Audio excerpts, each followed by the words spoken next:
Bonjour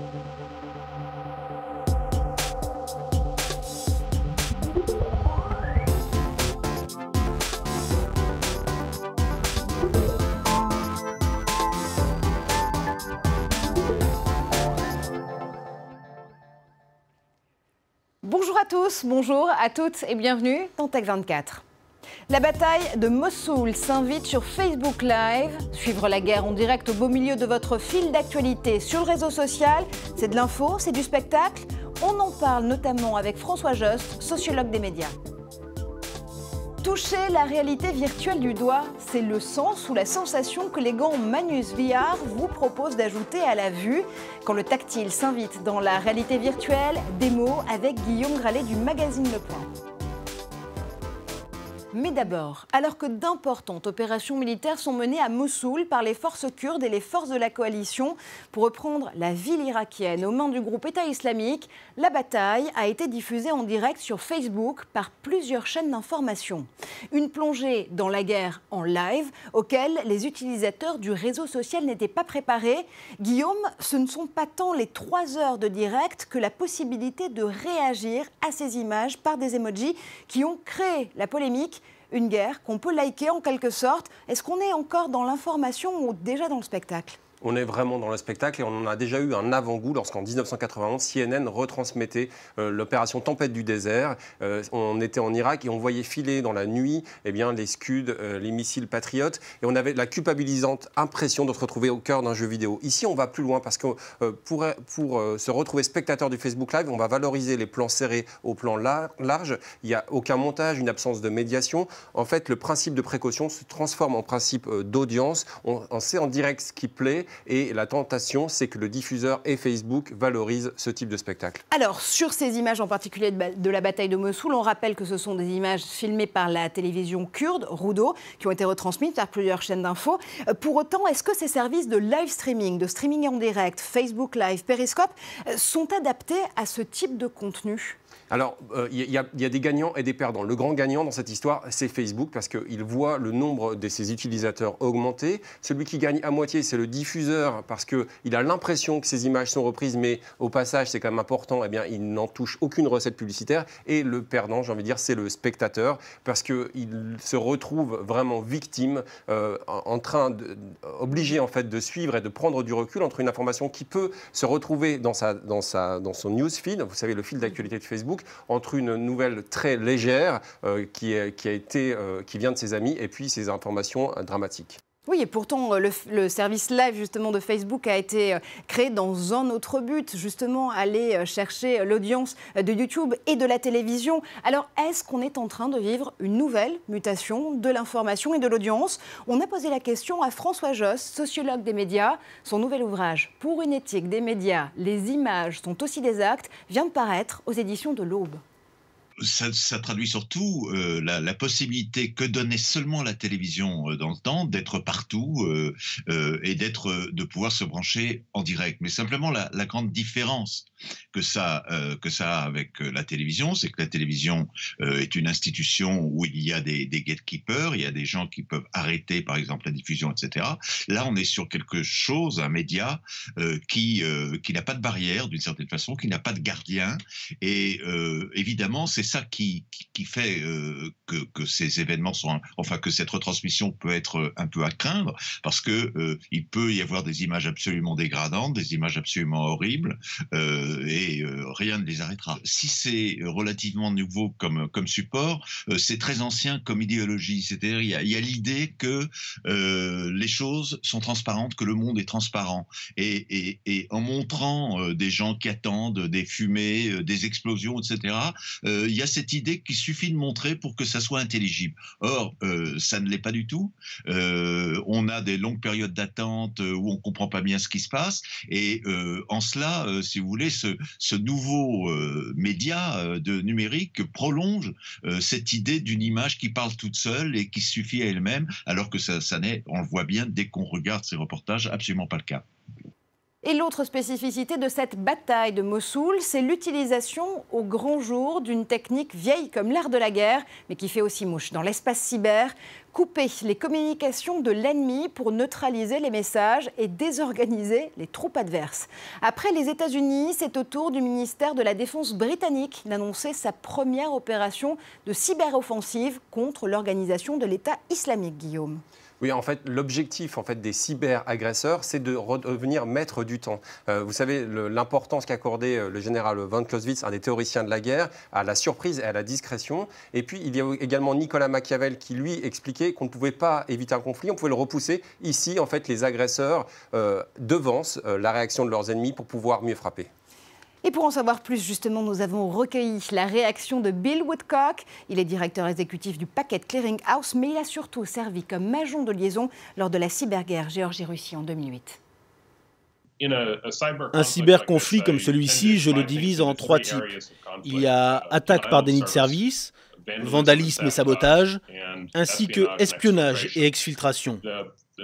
Les cyberopérations militaires sont impossibles à distinguer de l'utilisation criminelle d'Internet.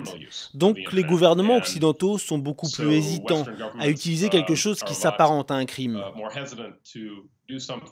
Et comme nous l'avons dit pour le cas de Stuxnet, quand ils le font, cela cause en général un dommage collatéral non anticipé sur une échelle plus globale.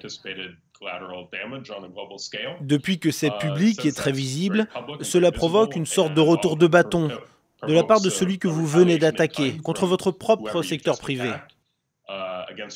Les armées les plus responsables sont plus prudentes avant de s'engager dans un affrontement en l'absence de stratégie et de capacité de défense.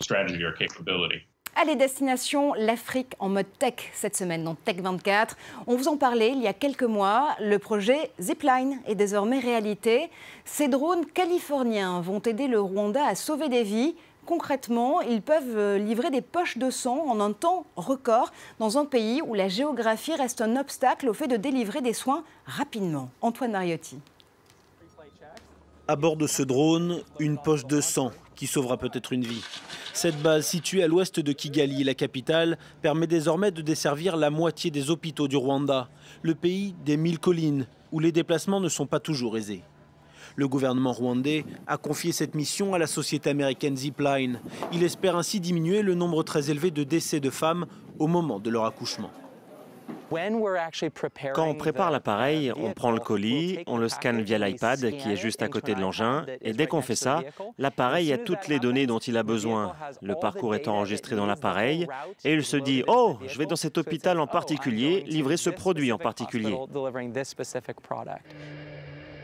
Ce nouveau moyen de livraison permet d'obtenir le sang nécessaire 10 fois plus vite qu'avec un trajet par la route, pour un coût à peu près similaire. Il ne faut que 15 à 30 minutes pour assurer le trajet. Une aubaine pour les patients dont le groupe sanguin est plus rare que la moyenne. Si on n'a pas le type de sang dont on a besoin, on doit inscrire les patients dans un autre hôpital. Et c'est très loin. Dans certains cas, il s'agit d'urgence. Et on peut perdre alors les patients.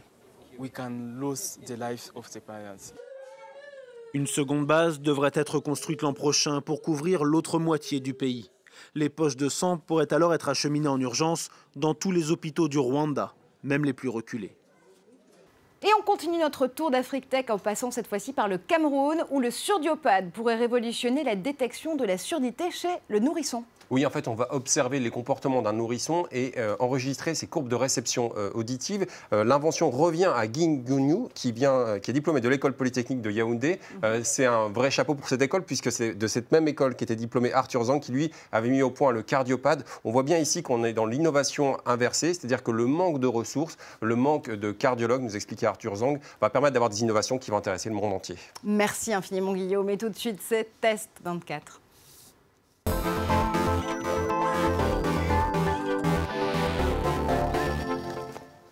Et cette semaine, on plonge à nouveau dans la réalité virtuelle. Oui, mais pas seulement avec des casques. Cette fois-ci, on le fait avec des gants, les DataGloves même. Ce sont des gants qui étaient inabordables pour le grand public il y a encore quelques années. Mais une société hollandaise, Manus VR, s'est donné une mission, les rendre abordables tant en termes de prix que de simplicité d'utilisation et de technologie. Alors Manus VR, Guillaume, est basé à Eindhoven. Je ne sais pas si vous voyez cette ville d'Eindhoven dans votre casque de réalité virtuelle ici, mais surtout l'idée, voilà, encore une fois, c'est de pouvoir toucher du doigt. Oui, je vois énormément de choses, hein, j'ai du mal à m'en passer. Vous avez l'habitude de me voir avec ce genre de casque qui me transporte dans un autre univers, parfois à d'autres époques. Ça marche également avec le son, mais il me manquait la sensation tactile, la sensation de toucher. C'est ce que permet cette start-up avec des gants qui sont vraiment agréables à porter. J'ai presque envie de les garder pour faire du vélo. Ce sont surtout des nids à capteurs. Il y en a une bonne dizaine, c'est-à-dire qu'ils vont détecter lorsque par exemple, des mouvements de mes doigts. Et surtout, il y a un accéléromètre, un gyroscope. Bref, on sait exactement où se situent mes mains. Surtout, il y a un retour haptique qui va avoir un retour de vibration. Ça va me permettre, par exemple, de sentir, lorsque je porte un objet virtuel, de sentir... son poids, par exemple ? De sentir son poids. C'est cette start-up hollandaise, en fait, elle a signé un partenariat avec la NASA qui nous plonge en fait dans la Station spatiale internationale. Alors il y a d'autres applications assez surprenantes. On va pouvoir s'en servir pour que les chirurgiens apprennent à simuler des opérations chirurgicales. Et puis même, j'ai bien aimé cette application. Dans les écoles, vous savez, on vous apprend certaines fois en biologie à ouvrir le corps d'une grenouille pour voir ce qu'il y a à l'intérieur. Là, vous aurez vraiment cette même sensation sans avoir à toucher une grenouille. Bon, des gants qui permettent d'éviter de tuer des grenouilles, plutôt de les disséquer, c'est pas mal quand même, mais c'est une technologie, c'est Data Glove, qui ont déjà d'autres concurrents. On en trouve en Chine par exemple ou au Canada. Oui, alors en Chine, on voit qu'il y a une vraie course mondiale. Alors il y a un fabricant qui s'appelle Dexa Robotics qui a mis au point, lui, des Dexmo. Là, on a encore plus de retours haptiques. Ce qu'on voit, et au Canada, vous avez raison, c'est Exium Reality, ce qu'on voit vraiment, c'est que c'est tout notre corps qui va bientôt être recouvert, en tout cas pour les personnes volontaires. La start-up hollandaise Manus VR explique, parce qu'ils ont un partenariat avec HTC Vive, qu'ils vont pouvoir poser ce genre de capteur sur nos genoux, sur nos jambes, bref, pour avoir vraiment ce genre de sensation qui va sans doute transformer à l'avenir les expériences virtuelles. Et l'expression s'immerger dans la réalité virtuelle n'aura jamais été aussi vraie. Merci infiniment Guillaume, on continuera évidemment à suivre ce feuilleton de la réalité virtuelle avec vous. Vous l'avez compris, pour nous, cette semaine, c'est la fin de cette émission. Merci à vous de l'avoir suivi. On se retrouve sur tous les réseaux sociaux avec le hashtag Tech24 à la fin de vos messages. Et je vous dis à très bientôt en plateau. Restez connectés.